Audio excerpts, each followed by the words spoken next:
3 KBHQs were following Bolkovitinov's regiment. As soon as Vasiliev's tank crossed the bridge at Krasny, shells flew into it from the left. Apparently, the Germans sought to seize the bridge to cut off the division's escape routes. Bolkovitinov's regiment had already had time to turn around, was going to attack. It was too late to bring him back. Approached the 2nd Regiment.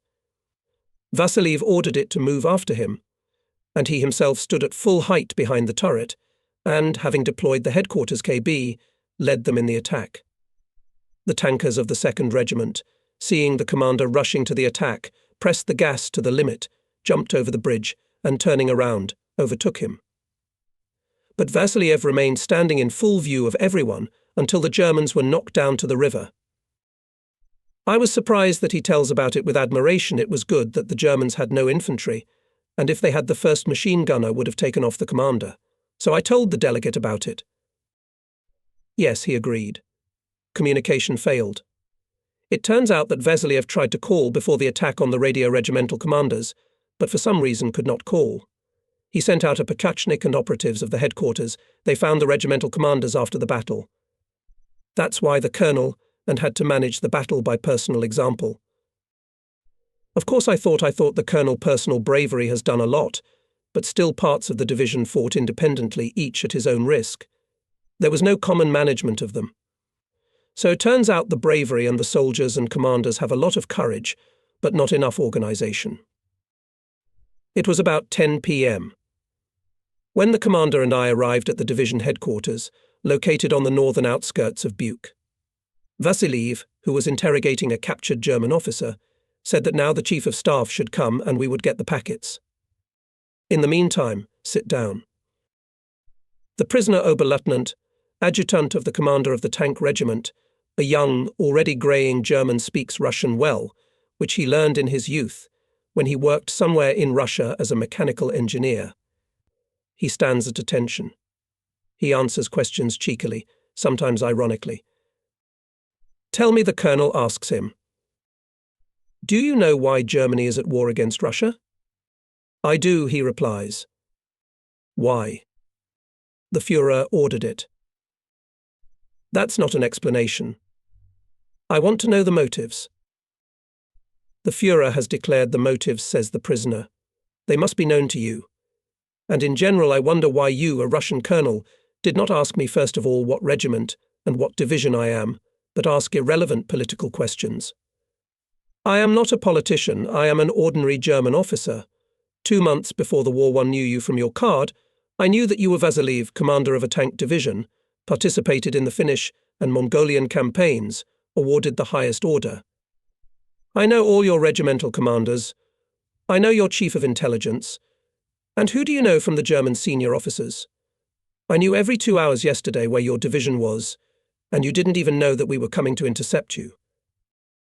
He suddenly turns to me and asks, What time is it? Perplexed, but still looking at my watch, I answer, Exactly 0:30. You see, Mr. Colonel, says the German, there is a difference of 4 minutes on your watch. It is 0:34. He nods at Vasiliev's watch. Vasiliev does not move, does not remove the hand lying on the back of the chair. The watch is in front of the prisoner's eyes. The German raises his voice. Is it possible to fight like this? You've already lost the war. I don't understand how Vasiliev can indifferently listen to this self-righteous barking. What is he thinking about? Why is he looking at the prisoner? I think he's embarrassing himself. The German wipes the sweat from his face with a silk handkerchief, and, as if having realized it, stretches out in front of Vasiliev again. There is an oppressive silence in the room. But here Vasiliev shifts his gaze from the prisoner to the cleanly scraped dining table and pronounces still evenly. I think that the expensive file cabinet of your agent intelligence will let you down. You have our picture cards, but you have no knowledge of us. I will not convince you of that, of course, you will soon see for yourself. Vasiliev rose from his chair, quickly straightened his uniform, and looked at the prisoner point blank. The task of your division. The prisoner drew himself up, as if expecting a whiplash. I don't know anything. I swore an oath to the Führer, he mumbled. I don't care about that, Vasiliev cut him short. Tell me. I don't know. Vasiliev turned abruptly and sharply ordered the escorts. Take them out. The German immediately lost all his arrogance. Don't. I'll tell you, he shrieked, trying to grab the colonel's arm. Vasiliev put his hands behind his back. Will you tell me? He grinned. Ah, but no one here would say it if you cut him to pieces. Don't worry, we don't kick anyone lying down. While the Chief of Staff came, I had time to familiarize myself with the situation. It turns out that today we defeated the vanguard of the Light Tank Division, the cover of Kleist's army, the main blow which is aimed at Dubno-Kremenets. Having talked to the Chief of Staff, Vasiliev called me. A liaison will go to the army headquarters, he said. I have another task for you. Keep in mind that the task I set you personally. By 4 o'clock in the morning I must know where the German tanks have gone across the river and where they are trying to force the bug. By the way, he smiled. Put your watch on my watch. Let them not confuse the Germans. Already leaving the headquarters, I realized that Vasiliev did not even a word hinted at how to fulfill the task, leaving me to map out the route and find ways to extract information. To find ways to get information.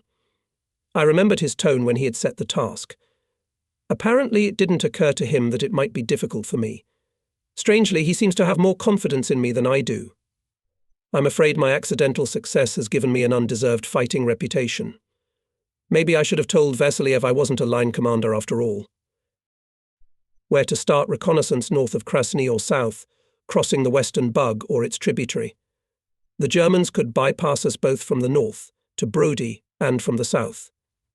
Wouldn't it be more profitable to start the reconnaissance bypass from the south, forcing a rivulet at Krasny along the railroad track, and get to the highway to Kamenka? This way, albeit long, but as if safe, I will find myself in the very area from where the Germans began their attack in the evening, from where artillery fire is still coming. I guess so. I am encouraged and decide that first of all I must find a guide who knows the area well. Grandfather Titok, who I took as a guide in one of the outskirts of the village, a talkative and vivacious-looking old man, immediately became numb when the car shook under him. At every jerk he crossed himself, opening his mouth in horror. The grandfather is still old regime, Nikitin disappointedly noted. Technics is afraid of technology. Our kolkhoznik would have gone into the engine compartment long ago and would have been bored with questions, what's up? But this one only trembles, as if he were put on a dragon. Artillery fire is raging far to our right. It's the Germans hitting our division. And near us not a sound, not a living soul. Only 2 aft stoplights of our sentries flicker in the darkness ahead. We crossed the creek on the railroad bed. Kutkosh was left behind, ahead of Zuriti, where the Germans should be. Bridge. Bridge. Suddenly our guide woke up and moved forward, looking into the darkness. The cars are coming, barely rewinding the tracks. Muffled humming engines were slightly heard. In the coastal thicket began to go downhill, stretched the hedge of the farm. A cow rumbled in the yard. A dog howled somewhere in the neighborhood. With difficulty they found the owner. He said that neither the Germans nor ours had crossed the bridge. Nevertheless, having darkened the stoplights, let a sentry car on the bridge. There was no enemy in the vicinity, and I turned along the river in the direction where I expected to meet him. On the opposite eastern bank of the rivulet were glowing fires, traces of yesterday's battle. Here, in the thick meadow grass, in the bushes, countless tracks of German tanks. So we are in the location of the Germans. But why still not a living soul? Left German tank. Nikitin shouts to me. Above the top of the bush protrudes the turret of a German tank. I hit the turret. Not a sound in response. Only from across the river, where our division is located, a dozen shells flew to us. And again, dead silence. I'm approaching an enemy tank. Its caterpillar is broken. There are 2 of my holes in the turret. The cannon is intact, but the lock's been removed. The tank must have been abandoned. In the neighbouring bush, an abandoned all-terrain vehicle, its engine glares with dark pupils of empty candle holes. But where have the Germans gone? To the south to Lvov, or to the west, back to Kamenka? Where to go? I asked Krivulia. Follow the tracks, follow the tracks. Grandfather Titok, sitting on the stern of my car, intervened. E.g. dared grandfather, exclaimed Nikitin. A hunter smells game. Having bypassed the village of Derevliany, we hid at the edge of the forest and began to watch the highway, which from Kamenka goes to Derevliany, to the Bug. The traces of German tanks had already turned to Derevliany, and small columns of vehicles were passing along the highway from the west. Sometimes tractors dragged guns behind them. But what's the matter? Why not a single car does not show up on the eastern side of the village? They're going over the Bug. They put a bridge in the village, says Grandfather Titok confidently. Yes, it can't be otherwise. So the Germans want to bypass us to the north and through Yablonivka to go further to Tugurov or to Broady. In fact, the task was accomplished. I already knew where the Germans were going and where they were forcing the Bug, but German vehicles were too dainty in front of us on the highway. Let's put the German columns in order, Krivulia suggested. We decided, if we could, to take a prisoner by raid. As soon as a black truck came out from behind the corner of the grove and flashed in my sight, I fired. It caught fire, drove off into the ditch and fell over sideways. Krivuli's cannon boomed nearby. Another truck, dragged by inertia, got stuck in a ditch and caught fire. I burst onto the highway. Overtaking me, the rest of the tanks are rushing by. They crushed the tractor pulling the cannon. The Germans scattered in the rye, only their backs flashing. Taking the wounded driver from the head car, I rush to the tail of the column, from where Krivulia is waving to me. He is standing by the car, pulling out of it a wounded officer. Not far away lies crushed by him Opal. In the window I can see the twisted epaulet of the colonel and velvet buttonholes. I can't get inside the car. Well, I'll at least take the colonel's insignia as physical evidence, I decide. Shells are flying at us from Derevliana. There is no reason to delay any longer. We turn the cars around and rush back. On potholes and bumps, when my tank makes jumps, Grandfather Titok cries out, "Oh Jesus," and clutches the turret with his hands. His face, the colour of Yuft leather, turned grey and stretched out, his white lips whispering something. Look, look, Nikitin breaks me, our grandfather has gone mad. I climb over to the stern and sit next to my grandfather at the tower. What's wrong with you, Grandpa Titok? If I had known, I would not have led. He crosses himself and looks at the prisoners sitting next to him with horror. We are approaching Krasna on the highway. The ground rumbles with explosions. Groups of yellow-bellied bombers with crosses on their wings are passing overhead. Krasny is on fire. Grandfather Titok, forgetting that he is riding on a tank, straightens up to his full height. He must have noticed his burning house among dozens of others. We are riding among two walls of fire. Houses are burning, cars are burning, flames are licking the sky. At a bend, I don't have time to stop the car. Grandfather jumps from the tank to the ground, jumps up and, falling down on one leg, runs to the outermost burning houses. Here he stops, stands hunched over, then shouts something, shouting his fist at the sky. In Krasna we were met by the chief of intelligence. Learning that I was carrying prisoners, he ordered me to hand them over to him and come to the Corps headquarters. It turned out that Vasiliev is here, just arrived. I found him talking with Ryabyshev and P.O. Pell. The reconnaissance is back, he said when he saw me in the hay. Well, where are the Germans? I report the Germans left at night over the Bug, near the village of Derevliany, masking their withdrawal with artillery fire, and came to the highway to Broady, north of us. The results of the interview with the prisoners reported by the staff commander confirmed my data. The prisoners are from the artillery regiment of the same light tank division with which we fought yesterday. The division is going to Broady and must seize it by 10 a.m. on June 25th and close the roads to Dubno. North of it comes the 14th Panzer Division of the same Kleist's army. Now I already understand something about the situation. The Germans are definitely coming to intercept us. Will we be able to outrun them at Broad? I waited to see what my superiors would say. All three of us stood in silence. Suddenly Popple made a funny sound, as if he wanted to say something, but he realized and swallowed the words ready to burst from his lips. His swarthy face, with its large black eyes, lit up with a smile that once seen and never forgotten. "Everything is clear here," said the smile more eloquently than words. "Don't you think, Comrade Lieutenant General, that this Mr. Kleist, may he be in trouble, is going on an adventure?" he said with a funny Ukrainian accent.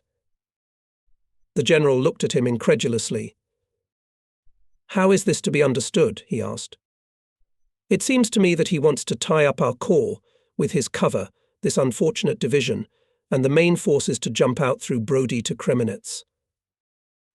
"Unless his main forces are really in the Broady area," said Ryabyshev evasively. "And what do you think?" he asked Vasiliev. Vasiliev said that he agrees with Popple, and justified his opinion by the fact that south of us tank parts of the enemy is not seen, and to the north, in addition to the one with which we dealt with, another division is coming. After hearing Vasiliev, Ryabyshev thought and immediately began to give orders. "Corps, since 5 in the morning, continues to march. The defence is occupied with the exit to the area of Broad. The corps commander is worried about the division going east of us. It got lost on the march and still won't let us know about it. The general himself goes to find it and give it the task to go to the area of Broad. He orders Vasiliev to pull out his regiments immediately. Our route goes through the forests through Wierzbiany, Angeloka, Olesko, Jasno, Broady. On this route from Olesko to Broady, the whole corps will go one way, as there are swamps on the left and many small bridges not passable for heavy tanks. Today I learned something about our corps commanders, and it gave me an opportunity to understand the relationship between Ryabyshev and Popple. Together they work recently. At every step it is felt that they are looking at each other. Ryabyshev is in his 60s. In the First World War he fought as a soldier, in the Civil War, very quickly promoted, commanded a cavalry corps. He's a new man in the tank forces.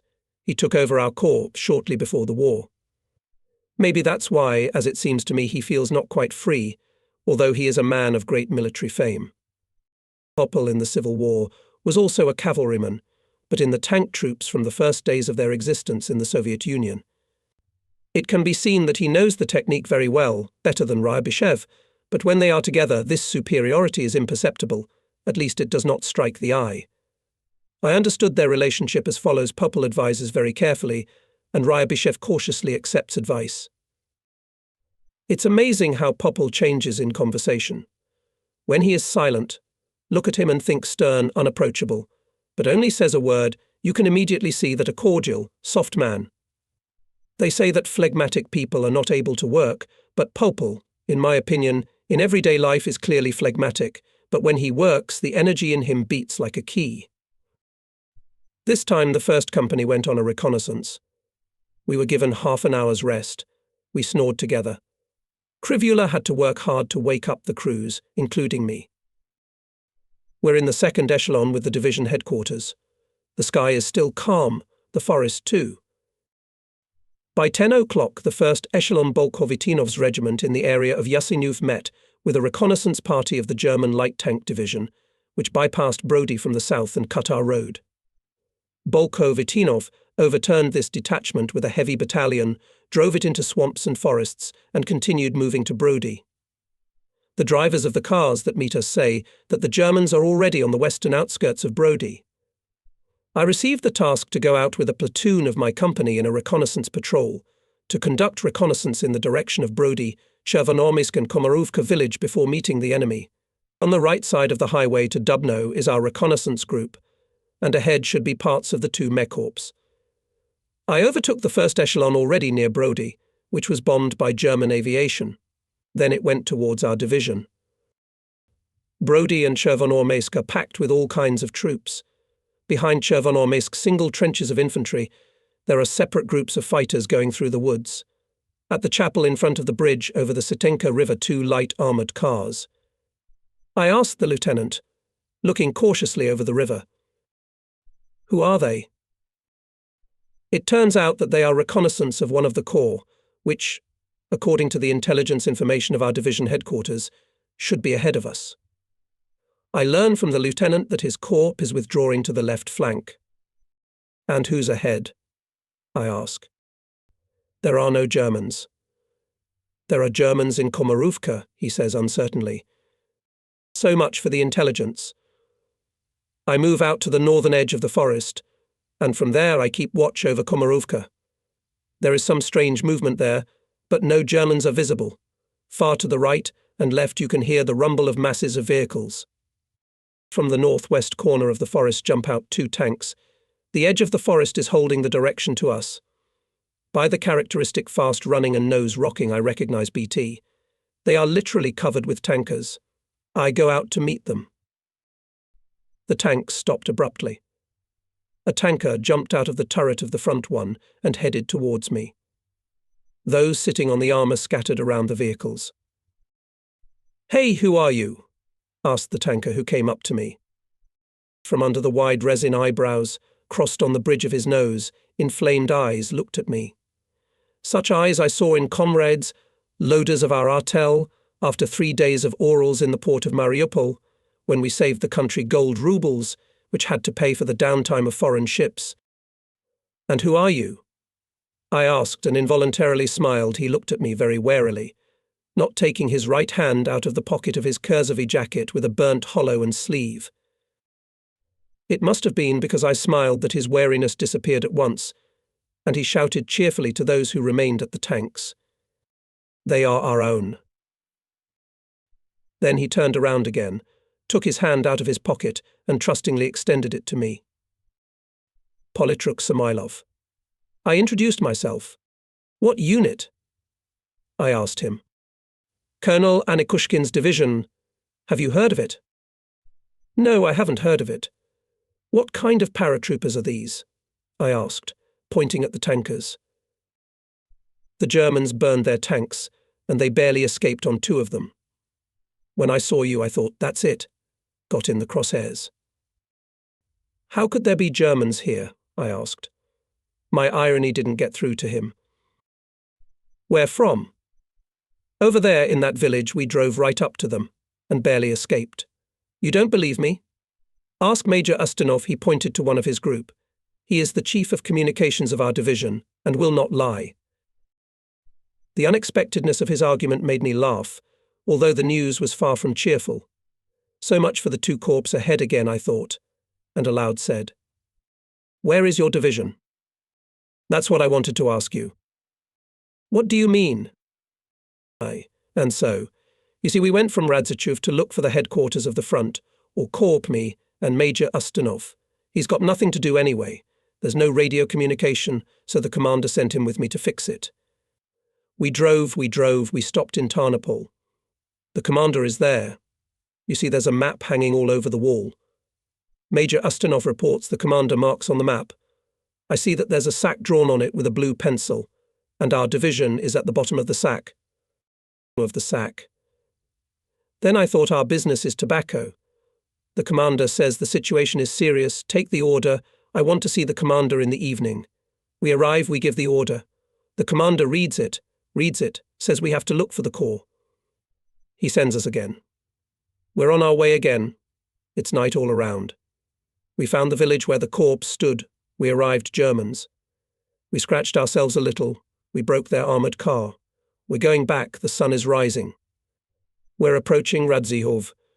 There's a column of broken tanks on the highway. What an evil joke, I think.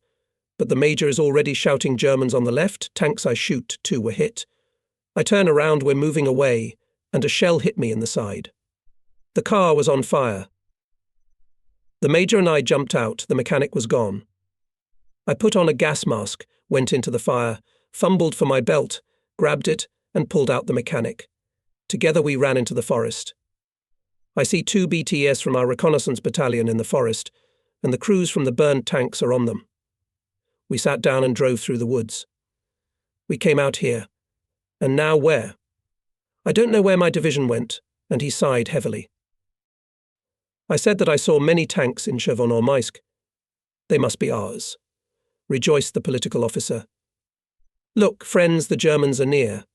He shouted goodbye, and his tanks disappeared into the forest. In vain I looked through binoculars at the outskirts of the visible village. I saw nothing.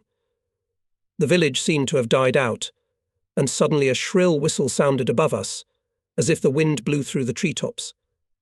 The second whistle blew, and the forest, slumbering in the midday heat, shuddered from the explosions. Flight. Run with Nikitin to the tank. From the hatch shows the head of Viper. He whistled and disappeared under the soundly slammed lid. Only we had time to jump into the turret, as a new volley of mines showered our tanks. We return fire. The anti-tank battery is hitting us now.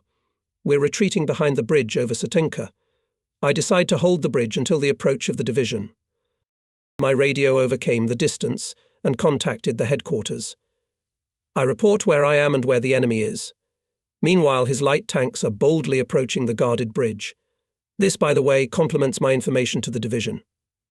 And the first two tanks, trying to cross the bridge, remain on it, hit by us. The rest are fighting to retreat into the woods. Soon the combat guard came and replaced us. We went to Broady, where, as we were told, the division headquarters was located. Through the place there was a continuous column of tanks, vehicles with infantry and artillery. These were parts of our division, mixed with parts of the division, which at night went to look for the corps commander. Here he is. I saw him at the crossroads, at the town hall, among the adjusters directing the units along their roads. Familiar divisional vehicles were parked at the town hall. Deciding that here was the division headquarters, I ran into the building. In the first side room, on a chair by the mirror, sat a small, tightly bunched commander. He was grunting and puffing from the spray of cologne hissing in his face, which was used by a tall, bent-in-an-arc barber. Clap. Without turning around, called me sitting commander, taking, apparently for his orderly. Now get a clean shirt and let's change.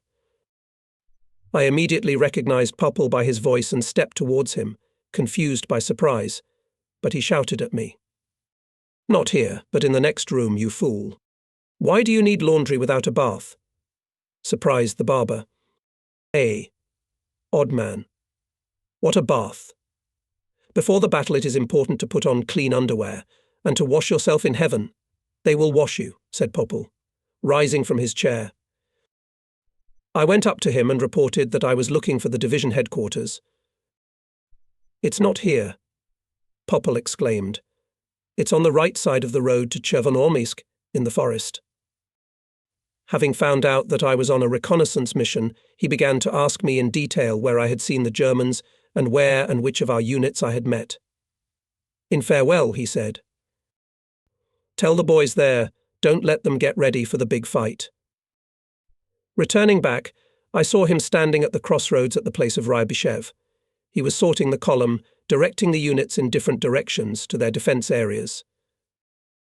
Today I have a good day.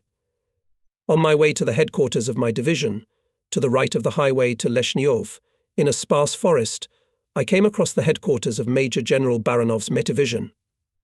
In the slender, lean, trim Major General I recognized my former battalion commander from the tank school, Colonel Baranov.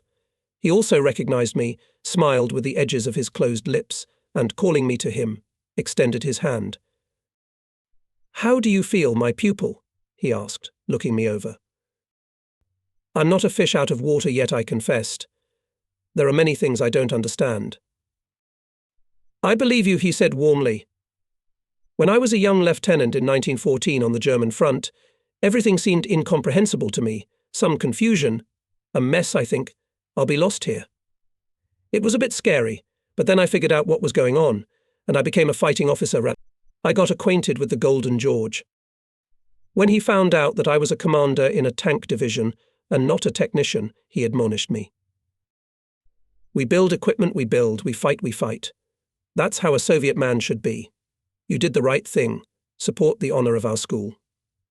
After that meeting, I felt warm at heart, as if I had seen my father. I remembered all the conversations I had had during the day and thought, if you look at what's going on from the outside, you'll think it's panic. Everyone is rushing somewhere. The roads are full of cars. People are wandering back and forth. looking for something, but if you look closer, you talk to people, you'll see that there's no panic in the army, that the situation is of course complicated, difficult, the situation is very unclear, but most people are calm like Crivulia, who is sure that everything will change soon. Two circumstances do not bode well for us. First, instead of the staunch defence of Mech Corps, under the cover of which we must concentrate for the offensive, we catch the rear guard of their retreating units. Second, the march and concentration of our corps in the initial area took place in full view of German planes, which continuously bombed us until darkness fell, and only its graceful shade gave the mixed units the opportunity to sort out and occupy their areas of defence. Everyone feels that tomorrow will be the first real offensive, a real big battle. My company is in a fever. Each crew is digging into their tank. Sledgehammers are knocking out the fingers of the caterpillar. There is the engine howling during a test start after adjustment. There is the engine fan howling, which stubbornly refuses to start. Everywhere run throaty technicians, followed by gasoline tankers. By midnight, the fever subsides. Crivulia and I are sitting in the tank, having closed the hatches and turned on the side lamp. Crivulia is shaving, trying to see himself in the narrow metal mirror of the triplex, which holds only 1/4 of his face, and I am waiting for my turn. After me, 2 more crews have to shave with the same razor, and in the meantime they change their underwear and hem their collars. Crivulia demands that everyone prepare for tomorrow the way they prepare for great feasts. "What are you doing all this for?" I ask Crivulia, holding the belt for straightening the razor. "Why, of course." He was surprised. "Fighting for a soldier is, brother, a feast of honour, and since it is so, then everyone should show up for it in proper form. You know better than I do," he finished abruptly. I confessed to him that it was new to me. It's nothing new. And the main thing, it is very important in sanitary terms, clean underwear, in case of wounding, is better than dirty. You will not infect the wound. I take up the freed razor shaving. I think that I am still green in the war. I don't know elementary things. The tankers have already gathered around our vehicle, waiting for their turn to shave. I hear a lively conversation. Crivulia shares with the crews the experience of fighting in Finland. "The main thing in the attack is not to hustle at the enemy like on oxen," he says, "but that the machine rushed from side to side, like a mad horse. This maneuver in the open is the only salvation for the tank, until you reach cover. But don't forget the fire.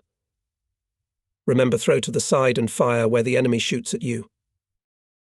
From the move is difficult to hit the first time," says Zubov. "It doesn't matter that you can't hit from the first time," Crivulia convinces him. "When the enemy has one and another shell whizzing over your head, it's not easy for him to catch you in the crosshairs. The enemy, brother, also has a nut that comes off easily. I'll tell you, the Finnish soldier is very stubborn, and even then I captured a cannon and its crew near Viborg." Tankers ask Crivulia to tell how it happened. "Very simple," he says. "We jumped out of the woods to attack the village.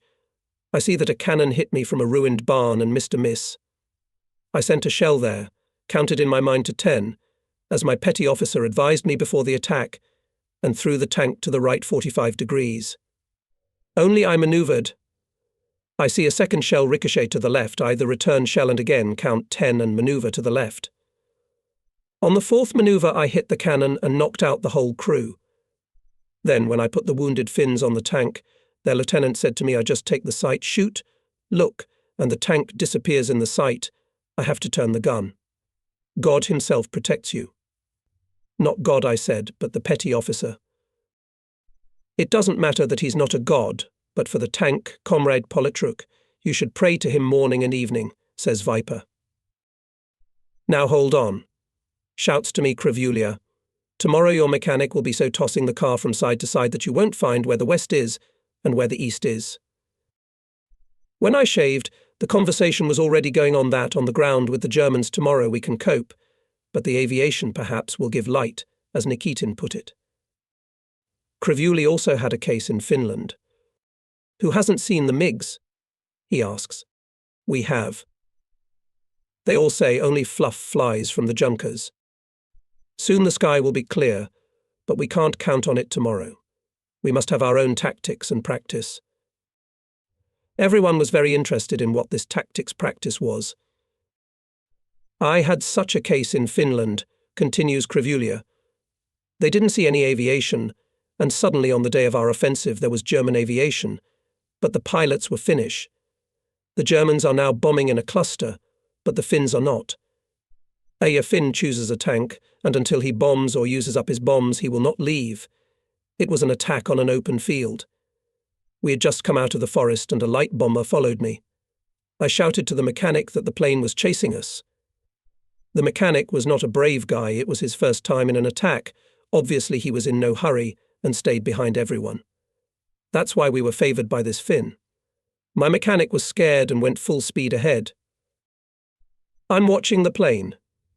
It comes out of the dive, I see that the bomb has already come off, and at that very moment my car suddenly stopped at full speed at some pit, almost tipped over the nose. The bomb exploded about 50 meters ahead. I liked it. I told the mechanic that if I demanded a stop at high speed, he should do exactly the same as in front of this pit, right with a mountain brake. Only we bypassed the pit and gained speed. The airplane dives at me again. I look, the bomb breaks off. I command the mechanic stop. The bomb exploded again in front. Well, I think the calculation is correct. The pit helped. Thanks to her, taught me something good. I got 4 bombs out of that plane. He flew away with nothing. That's what tactical practice is all about. It doesn't require any special wisdom, just cohesion and attention, Krivulia finishes. I remember how I was annoyed by his stories about Odessa life, my thoughts about him, and I think you can be so wrong about a man. At night we received an order to attack. The task is to reach the eastern bank of the river Styr in the area of Plyashova Beresteko and cut the enemy highways going to Dubno by the end of June 26th. We are advancing on the left flank of Ryabyshev, in the strip Krupets, Setenka, the river Plazoka and Sestritin, Koroloka, Beresteko. The neighbouring units on the left, commanded by Major General Meshanin, are advancing along the highway to Lesnio, Beresteko, cooperating with the corps of General Carpizo. The beginning of the offensive was scheduled for 10 a.m. By that time the division units were to reconnoitre the crossings across the swampy Setenka River in the area of the forest chapel and the villages of Setenka and Osinova, which were defended by the enemy from the northern, forest, bank of the river. From the reconnaissance the commanders returned before sunrise. The commander ordered the motorized rifle regiment to prepare axes and saws for paving the road through the swamp and to ensure that the tank units would force the Setenka River. At sunrise the motorized rifle regiment dismounted, passed the empty trenches of General Carpizo's corps and stretched out through the forest in the direction of the crossings to occupy a bridgehead on the northern bank and cover the tanks crossing. After the motorized rifle battalions went and tank regiments. My company, as part of the reconnaissance battalion, moved along the road to Koroluvka behind KB Vasiliev, as a reserve of the commander. Stopping at the river, we cover with fire a motorized rifle battalion preparing our crossing. Vasiliev looks out from behind the open turret hatch and hurries the commander of the motorized rifle battalion. He watches the village of Polnotsny on the opposite side of the river, shows us where to fire, and from time to time he shoots in that direction. From the second hatch of the turret the head of his loader, Regimental Commissar Nemtsev, often appears. Finally, the commander of the motorized rifle battalion runs to the chapel. So, the crossing is ready, I think, and exactly in confirmation of this, barely as soon as the commander ran up to the tank, as Vasiliev throws out the signal forward. From behind the village on the bridge densely struck mines. Over my head from somewhere on the right 2 shells snorted one after another. I ordered Gadyuchka to overtake Vasiliev's KB and skip ahead of him at high speed the open 300-meter section of the embankment and the bridge. Drive so that the shell did not take us over, explained my command Nikitin. Risk, of course, a big risk, because the worst shell from the Vickers gun will put my tank out of action, but we cannot allow that the division commander had to go into the attack ahead of us. By all means be on the other side first. I thought, bouncing and pounding against the walls of the turret of my light tank. The tank went crazy. From under the tracks far back flew the debris of timbers of the crossing deck. To the obvious displeasure of Nikitin, I had to reduce the stroke. My order was followed by the other 4 BTS, followed by 2 KBs of Vasiliev and HQ. To the left ahead in the trunk of a branching aspen tree a shell burst again. They took aim at us, I thought. But now, gentlemen Germans, it's too late, we've missed the bridge, and I ordered turn left. I drove the car into a young aspen thicket and kept watch along the road, which was suspiciously silent. Without leaving the thicket, almost at the bank of the swamp, I stop and watch the forest ahead, which hides the road to Komarovka, already familiar to me from Reconnaissance. Looking back, I see tanks of Captain Mazayev's battalion crossing the swamp from the right. Suddenly, one and then the second anti-tank guns of the Germans hit them from the edge of the forest, which was not more than 300 or 400 meters away.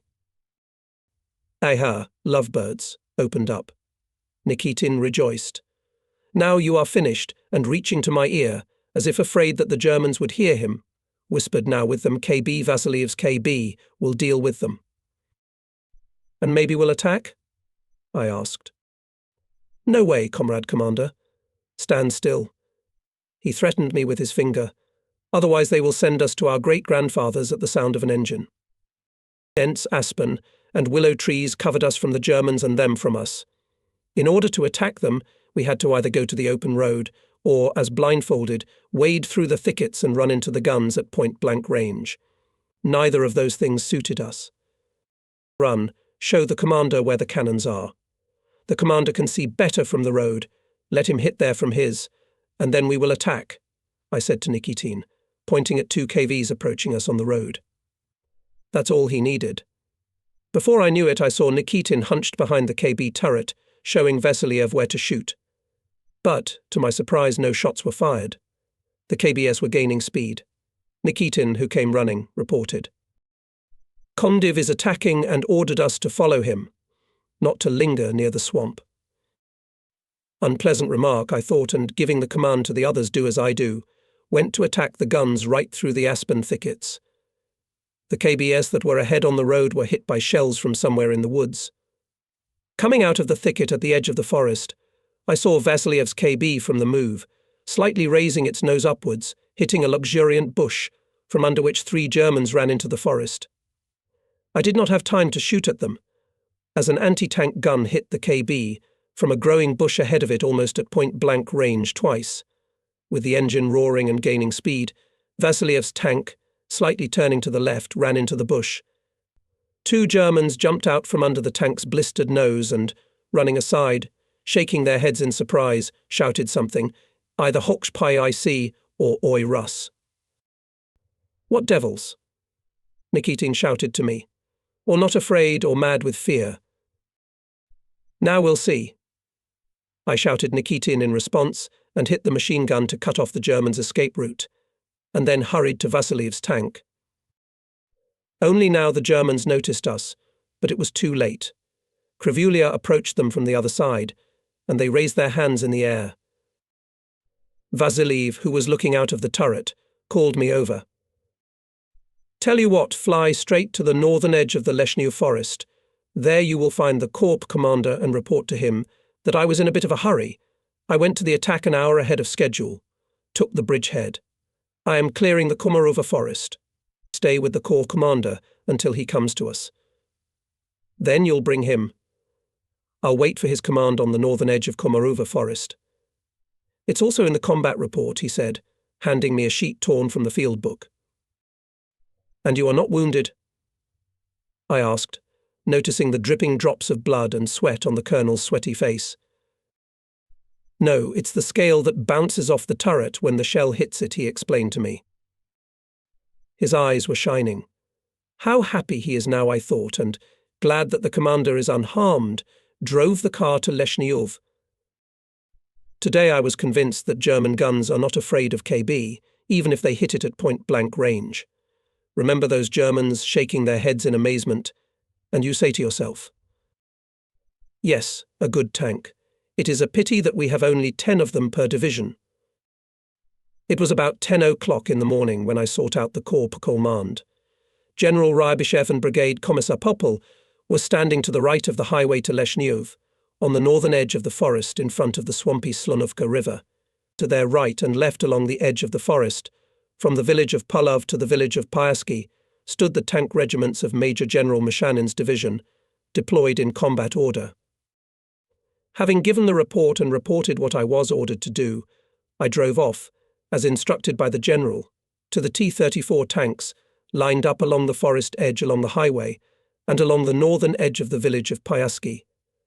From Leshnyov, German artillery was beating on the edge of the forest and the village. Lieutenant Colonel Volkov, the regimental commander, was running between the tanks, wearing a leather jacket hanging behind his back like a mantle. I heard the major accompanying him, probably the battalion commander, begging the lieutenant colonel to get out from under fire. "Comrade Lieutenant Colonel, I'll go around myself and give a second warning. Why should you risk it? Because they are shooting." The lieutenant colonel waved him away like a fly. "Dear, leave it. It is necessary that before the attack fighters and commanders saw each other. Mutual faith is needed, dear, bonding love." Running up to the car, he asked the commander looking out of the hatch, "Are we living cheerfully?" "Fun," he answered. "Good, baby, good. With the same and come from the battle. At the signal of the attack opened such a fire on your section that there and the devils became hot, not that the Germans." I was struck by how quickly the expression on the face of this tank commander changed from a few words that threw him with a smile lieutenant colonel. A minute ago he had looked out of the hatch with that connectedness and caution in his movements by which one can immediately sense that a man is under fire for the first time. He had been looking in the direction from which the enemy were firing, with apparent confusion, turning his head after each passing shell. And now he was smiling the same sparkling, happy smile as the regimental commander, as if that smile had flown from one face to the other, sticking out of the turret up to his waist, confidently squaring his shoulders, calling out to the regiment commander, he said, "Yes, comrade Lieutenant Colonel. I'm waiting for the signal." And then he shouts after him, "I'll give them such a fryer that they'll just hold on." Apparently very satisfied with his answer, he orders the loader prepare 10 shells for the fugitive. Lieutenant Colonel is already at the next tank. "Look, do not catch a Gorka." After the fire that the whirlwind flew over the bridge and broke into Leshnyov, and there smash everything you notice German. "Comrade Commander, I've been waiting impatiently for the signal for a year," slowly replied the junior lieutenant. He was half out of the turret with his mighty torso, leaning back a little, leaning on his arms bent at the elbows, and apparently did not pay the slightest attention to the flying shells. Next to him in the second hatch, only the small head of the loader could be seen, looking up at his commander from below and making hilarious grimaces. "What a yike!" Laughing, the lieutenant colonel turns his head. "Michi yike?" The commander of the car interrogates him in surprise. "It's incomprehensible, comrade junior lieutenant Perepi Lip. That's what. I couldn't make out what you said." "Ah, Puls Perepelitsa. That you don't want to understand me. Give the signal to attack now, and you'll see how the Nimsi will understand me from beer." Without changing his posture, Perepelitsa replies. "Otherwise, just stand there and noodle." "Is Shiloh here?" Volkov asked him. "Here, here, here." Instead of Perepelitsa, someone hastily answered, going up and down the tower. It was obvious that he was in a hurry and his feet were slipping off the stops. "Don't be in a hurry." Perepelitsa shouted at him. "Shylop, do you know the task?" Volkov asked. "That's right, I know to be the first to break into Leshnyov, to take Leshnyov and to advance." "I don't want to take it," Perepelitsa interrupted him. "You'd better load and watch me, and we'll take it with the crew, not you." This amused everyone, and Volkov, and the anxious major, and the company officer who ran up to them, and me and Nikitin. Already retreating to another car, Lieutenant Colonel warns Perepelitsa.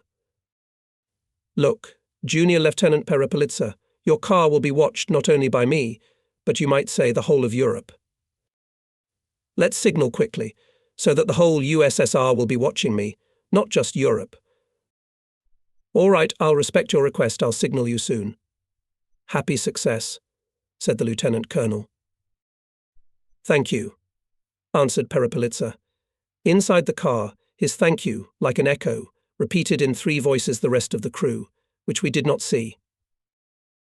The attack is imminent. I drive up almost close to Ryabyshev's KB, stopping behind him. Next to it stands Perpel's T-34.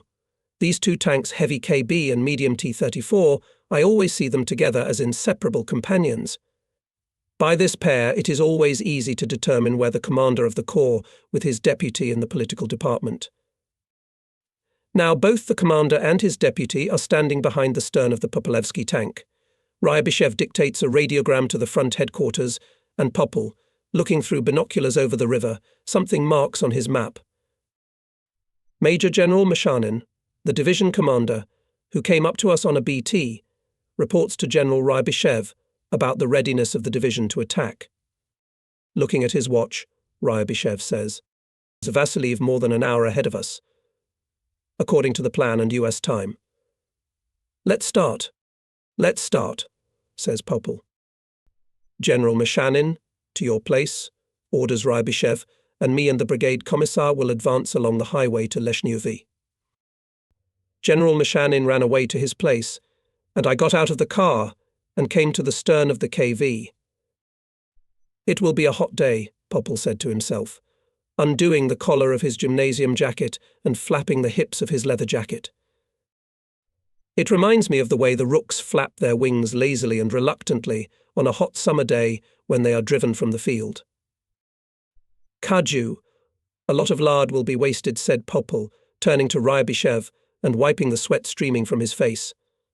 Otherwise I would have used it for wheel ointment, for the cavalry probably have nothing to ointment the wheelbarrows now. This joke, said seriously, without a smile, made the frowning Ryabyshev laugh. Look, Comrade Brigade Commissar, as if the Germans hadn't melted all the lard off you today, then you'll really regret your losses, said the general. Anything can happen in war. Popol jokes. I give the signal of attack, again frowning, said Ryabyshev, and calling the staff commander, ordered to give a signal by radio and rockets. In a minute, from all parts of our forest in the direction of the river flew red rockets, and in the forest roared tank engines. From somewhere from behind the woods, our corps artillery regiment hit Leshnyov. Around us, the guns of Volkov's tanks and the guns of the divisional artillery boomed loudly and often. Ryabyshev and Popol raised binoculars to their eyes. Behind the bridge and the village, on its outskirts, in vegetable gardens and orchards, like soap bubbles, burst the whitish haze of frequent ruptures. To the right, a strange, square-shaped, tall tank emerged from the woods, stretching out with its horn toward the river, and marched quickly across the meadow toward the bank. Look, Mashanin has gone, said Popol, pointing to Ryabyshev in the woods. Following the first tank came two more tanks of the same strange shape. What an obsession, I thought, looking at the first tank. The front part of it was rapidly shrinking, getting lower and lower. On the ground, one after another logs fell from the tank. Moving forward along them, he reached the river. When the logs stopped falling under the tracks, I saw that the tank had taken the shape of a BT. On the finished flooring, he quickly went back into the forest. In its wake followed another tank, waiting for its return. The third tank, not far away, was laying a road parallel to the one already laid. That's great, shouted Nikitin, also watching the battlefield from the turret, and apparently also only now realized what was happening in front of him. Popol turned around and, looking at Nikitin in surprise, asked him, What, Cloche, are you surprised? The first time you see or what? For the first time, admitted Nikitin. Well, then learn how to force a swampy river, said Popol, and looked through binoculars where under fire through the swamp tank crossing. The second tank, which replaced the first, with a mountain of logs on its armour, went over the planking to the river, crossed over it, dropping logs, crossed the swamp, and, firing frequently, was already approaching the outermost barn of the village. Others were following his trail. Kirill Nikolaevich, your mechanics is good. I can't tell you how good it is. I doubted in vain, said Ryabyshev, glancing at Popel, then again through his binoculars at the crossing. From this I concluded that Popel was the initiator of this way of forcing the swampy river. Having looked at the crossing, he turned away from it, as if it did not interest him at all, and began to look towards Leshniov, on the southern edge of Leshniov, which had been silent all the time. On the southern outskirts of Leshniov, which had been silent all the time, the small-caliber anti-tank artillery suddenly boomed with rolling volleys to the right and left of the highway. It opened fire on the crossing of our tanks, to which was not less than 2 kilometers. Such a distance saved our light tanks, and they platoons quickly passed to the north bank of the river and burst into the neighboring village. Ryabyshev does not turn binoculars from Leshniov. I hear him saying to Popel in a cheerful, satisfied voice, "There you see. That's where the Germans were waiting for us. Clearly they thought we'd rush along the highway first. Yes, gentlemen, they miscalculated. The Germans have already forgotten about the bridge, and the empty highway their artillery in a fever is making every effort to prevent our tanks from crossing the swamp, but it's too late. All these efforts are hopeless. The tanks that have crossed the swamp destroy the German guns on both sides of the highway with direct fire, disarming the direction of their attack. That's how well conceived, I think, gazing into the outskirts of the village. They began to notice the movement of hitherto invisible to us tanks and armoured vehicles, but now they disappeared behind the houses and gardens in the eastern direction. Comrade General, is it not time to flank? Popel asked Ryabyshev. It's time, replied Ryabyshev, and ordered the staff commander to pass the order to General Mishanin attack the village of Leshniov head-on along the highway. No sooner had Ryabyshev given his order than one T-34 tank flew along the highway, gaining more and more speed and firing at the bridge. At the bridge the tank slowed down. We, who were standing at the side, could see well how it cautiously, exactly by touch, crossed the bridge adjusted after the explosion and again, having drawn the highest motor note, flashed faster and faster in the gaps between the telegraph poles, swallowing the last dangerous kilometre of the highway. Peripelitsa. Nikitin shouts excitedly to me. Yes, it's him, I say. Meanwhile, 3 tanks are already approaching the bridge, and from the forest on the highway burst out car after car. The attack has begun, says Popel. He lowers the binoculars, triumphant, looks around, his face sparkles with that happy smile that I have seen on many faces today. Yes, a good start, agrees Ryabyshev. The cannon fire on the north bank of the Slonivka River and in Leshniov suddenly almost stopped. But just when I thought, what does it mean, the firing resumed? Now it was conducted along the highway, and along the edge of the village, where our tanks were already there. The shells often furthered around us, and a curtain of continuous bursts began to grow near the bridge. Hey, fools, it was too late to move the artillery, said Popel, addressing the general, and again raising the binoculars, added to himself, now Volkov will restore order there, and suddenly fell silent, stomped his foot with annoyance. Damn it. Ryabyshev swore almost simultaneously. Looking at the bridge, around which the Germans' barrage was raging, I realized what the matter was. Another tank flying along the highway, just before the bridge, abruptly slowed down and began to descend from the road embankment into the marshy meadow. His maneuver is clear to me. He wants to bypass the barrage fire in the swamp. But not having passed even 50 meters, the tank stalled on the place, and as if sat down in the grass. He put the car in the swamp, did not go through the fire, Popel resents. I'm afraid, Comrade General, so that the rest of us don't get wise and put all the vehicles in the swamp. Oh, wagged tail. He shouts. The second one, Comrade General, turned off the highway. It's gone to hell in the swamp. Ryabyshev cursed and, lowering his binoculars, sighed like an old man. Yes, Kirill Nikolaevich, remember the cavalry after all. When I commanded in full view of everyone saw me and did what I did. I think with horror that the other tanks will also try to bypass the bridge and of course get stuck in the swamp. Shivering like in a fever, I look at the superiors and get angry that the superiors are talking quietly and doing nothing. It seems to me that everything is already lost. Comrade General, let's go on the attack. Turning abruptly to Ryabyshev, Popple said, just like that, in full view of everyone. Let them see that the generals were the first to go through the fire. Everyone will follow us. I paid attention to Popple's uncharacteristic sharpness of movement and to the piercing, probing, but not without a cheerful, cunning look, which he threw at the general. It seemed to me that the general looked at Popple also somehow distrustful. Turning again to the bridge, after a little silence, he said in his usual agreeing tone, "Let's go." I did not suspect in the old general the agility with which he jumped up on his KB, giving the command to the cars, which was more like a long cavalry command to the horses, and the agility with which he threw his legs into the turret, just like a rider jumping off the saddle when jigging. "Mechanic, start it up," he shouted, leaning into the turret. "Run me in front of the formation at the edge of the forest in full view of everyone. The direction of attack along the highway, across the bridge to the village. Speed 3 crosses." Popple, too, was already on his T-34. Both tanks rushed forward, jumped out on the edge of the forest and, throwing up clods of forest earth, dragging behind them a veil of black smoke, rumbling and howling, carried both their commanders, and standing high in the turrets in full view of the crews of all the vehicles still firing from the spot. Continuously signalling with the do-as-I-do flag, Ryabyshev and Popple emerged onto the open highway.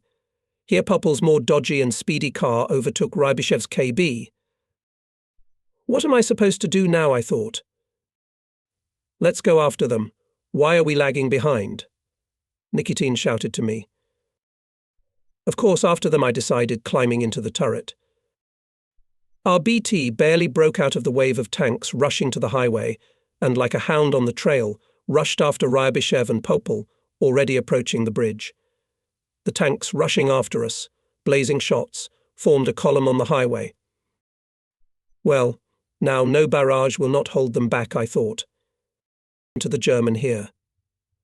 Nikitin formed a cross from 2 hands. With bated breath I followed Popple's tank, which, having slowed down, nodded its turret on the bridge and spat out a black-brown cloud of smoke, rushed into the thick of the barrage.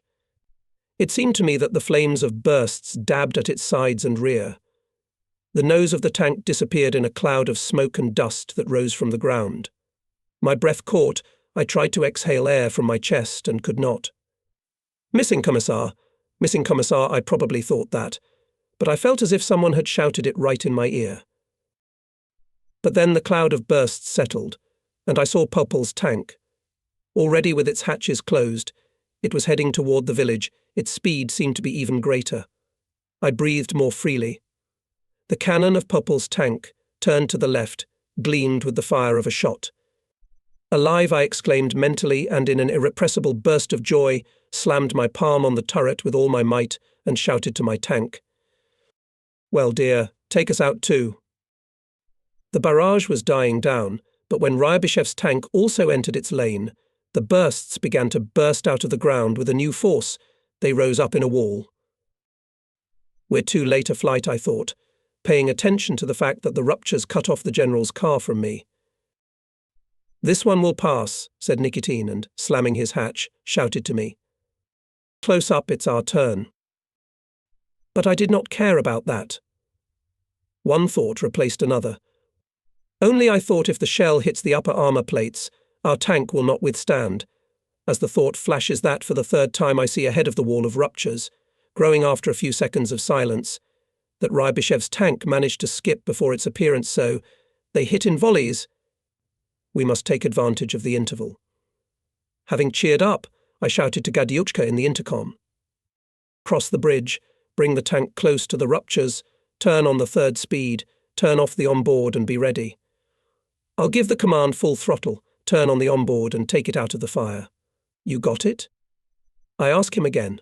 "Arl," he answers. I resent that what? I yell. "Look, a shell will hit you on the nose, then it will be aha." Nikitin shouts to him. "Bashnur, why are you shivering there?" Viper asks snidely. "Don't move my car, or I won't get to the bridge." You will look with your mouth, of course you will miss, coldly replies Nikitin. Do you think I am like your father's son?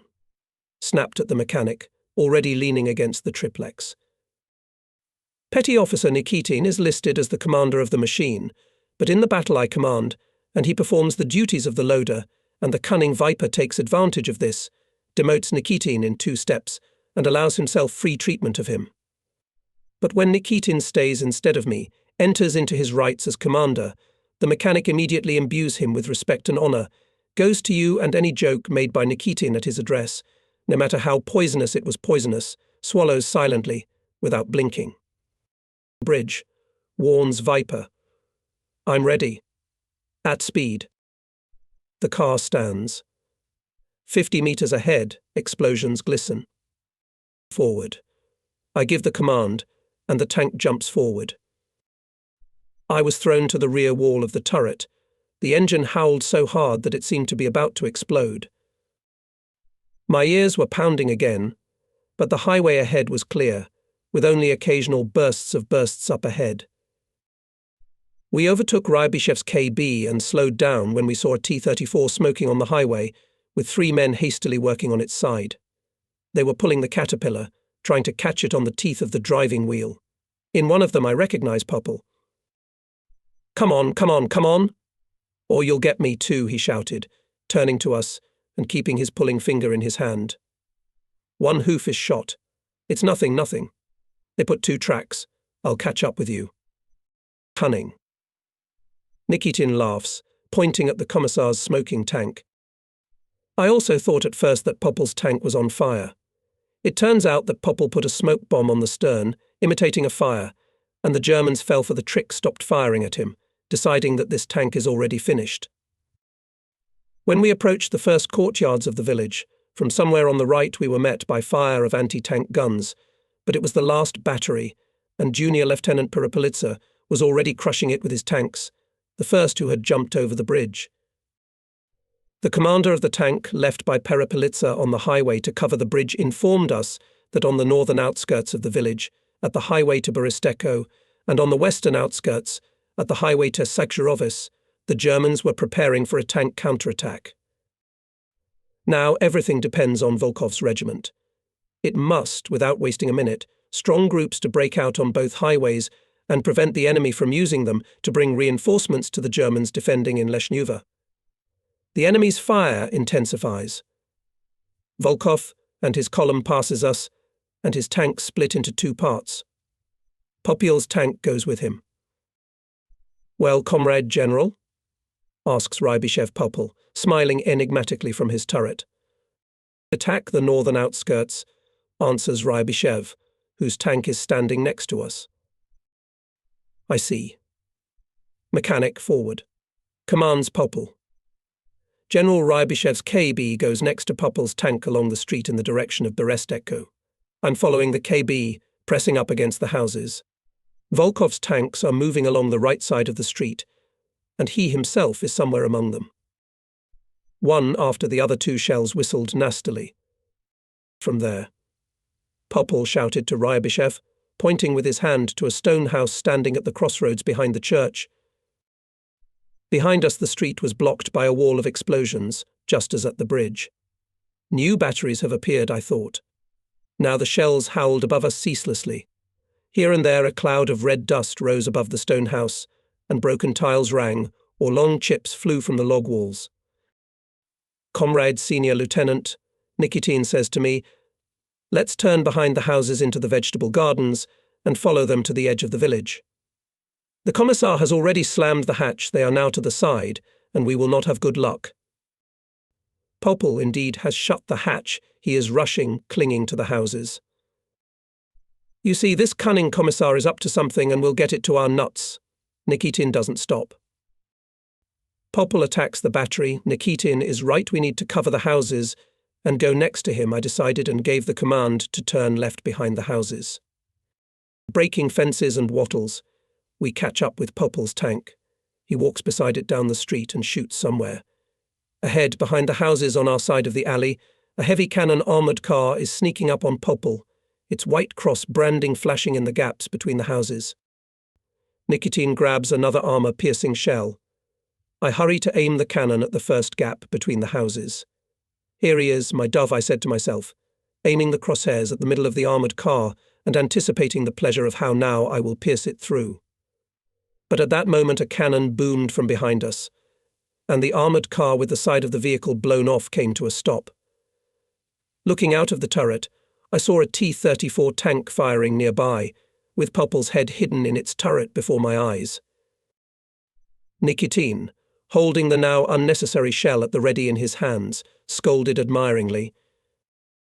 Damn it. He managed to do it here too, I noticed. What a hawk's eye. A company of T-34s was already moving along our heels, firing guns. Through the alley in the end garden we could see the Germans running. From there came dry drumming shots. Germans. Infantry. Impatiently shouted to me Nikitin. Hurry, they will go away. Having shot at some hole into which the soldiers jumped, I having burst into the garden, pouring from the machine gun in all directions, and Viper unfolds the tracks of the trenches. In different directions from us run German soldiers. Some of them fall, others manage to run to the high rye. Nikitin counts the mortar barrels turned out of the pits by the caterpillars and the boxes of mines lying everywhere. Our task is accomplished, he solemnly announces. Now we have to find the lost superiors. But we don't have to look for our superiors. Here in the middle of the neighbouring garden on the right is Ryabyshev's KB, next to another tank it must be Popier's. They are beating from the guns along the highway on the Germans' armoured cars, or tanks going behind the ridge. The tanks of the neighbouring regiment, which are visible on the same ridge far to the right, are also firing there. On the left, somewhere beyond the village, the battle was also rattling. I drove up to the tank of the Corps Piquant. General Ryabyshev, having risen on the turret of his KB, was watching through binoculars, alternately turning in all directions. Popel, a young man, a balloon, jumping out of the car, with a satisfied look, wiped his hand with a smouldered and dirty face. The success of the offensive is evident, says the general from the tower, without taking his eyes off the binoculars. Undoubtedly. Popel echoed from below. General Meshanin, the division commander, came up on a tank. He reported that the village had been cleared of the enemy, and that on the right and left our units were advancing, and that in this battle the enemy had lost 3.5 light tanks and armoured cars, up to 2 batteries of artillery and many mortars. And rifles? Ryabyshev asked. I don't know, Comrade General. They haven't reported to me. You see, what kind of war we're fighting? I myself during the whole battle did not hear a rifle shot, all guns, mortars, machine guns, that's why I asked, said Ryabyshev. He ordered to pursue the enemy without stopping to Berestikok, to take the defence along the river Styr. Already after the departing commander Ryabyshev shouted, My NP is here. Look, keep in touch by radio. When along the highway to the north in a deployed formation went tanks, in the sky appeared several German planes. They were flying very low, near the ground, looking for something, but they were not firing, and nobody was firing at them. Everyone was busy with the offensive, and the offensive continued. Ryabyshev got off the tank and approached Popel. By the smiling faces it is clear that both are very pleased with the first success. Now they look directly into each other's eyes, treat one another with cigarettes. Now there is no longer noticeable that wariness in their glances, with which they looked at each other before the attack, and which was guessed then in their every word. Well, Nikolai Kirillovich, have you shot anything? Asks Ryabyshev. I think so, says Popel. I fired twice at the white crosses between the houses, but I never got to see the results. Shot down. I couldn't resist. The armoured car was wrecked. A heavy one, with a cannon. Nikitin added from the turret. Well, all the same. Although it is heavy, but this, my dear, respected Nikolai Kirillovich, is the same as from the hunting 4th caliber wolf buckshot at a sparrow. How can your gun be spoiled for such a small thing? It can't be helped, Dmitri Ivanovich, as the fisherman is, So is the fish, Popple joked, evidently alluding to his small stature. I am, a man without pretensions, whatever I get. I will not refuse. That's a good principle. With a satisfied shake of his head, said Ryabyshev. Dmitry Ivanovich, confess, and why did you agree to go into the attack? Popple asked. Apparently this question for Ryabyshev was not unexpected, because he grinned and, looking Popple in the eyes, said, Because you and I are new people, we do not know each other yet. Is that clear? Quite, said Popple. In that case, Nikolai Kirillovich, let's not test each other any more, and I don't advise you to take any more risks like today through the barrage. Good that it was mortar, yes, and caliber battalion, and if it would have been artillery, hardly got away with one caterpillar. So it was mortars, that's what it was, and I thought it was artillery, I thought disappointedly. I'm not familiar with mortars yet. I'll have to take a closer look. Ryabyshev tried for a long time to contact our division by radio. He kept asking the radio operator, Well, does Vasiliev's radio work? No, it doesn't work, he answered from the tank. Vasiliev fails me. Ryabyshev was angry. When you come to the division, seeing me, Popple said, do not forget to tell Colonel Vasiliev to investigate why his radio does not work, the culprit to be punished, and so that long remembered. Repeating the order, I drew the attention of my superiors to the fact that to the right of us ahead, 10 kilometers to the northeast, often burst bombs and see how behind the gardens then disappear large swarms of planes in the smoky haze of the sky. It seems that the commander is fighting, I suggested. Maybe he is now also ahead of his battle order. Involuntarily escaped me. I kind of continued what I was thinking about all the time, listening from behind my tank to the conversation between Ryabyshev and Popple. By the surprised and wide-open eyes looking at me, I realized that the general guessed that I had heard his conversation with Popple. He grumbled unhappily, cocked his head back, suddenly frowned, flashed a barbed glance, and said a long yes, turned to Popple, who was busy with something, and suggested that he go back into the woods to Broady, to the CP. We'll try to contact via the main radio, he explained his intention and ordered me to follow him. Now the shoals of German bombers were floating above us. Having turned around, they went, descending, to the north to Korolovka, where the tanks of Mashanin's division were moving. Explosions were already coming from there. It was clear that the Germans, having discovered the direction of our offensive, are taking measures to help their fleeing light armoured division and stop the advance of our corps. General Ryabyshev's attempt to catch our division from the main radio of the corps headquarters, where we had arrived since an hour, had not yet yielded the desired results.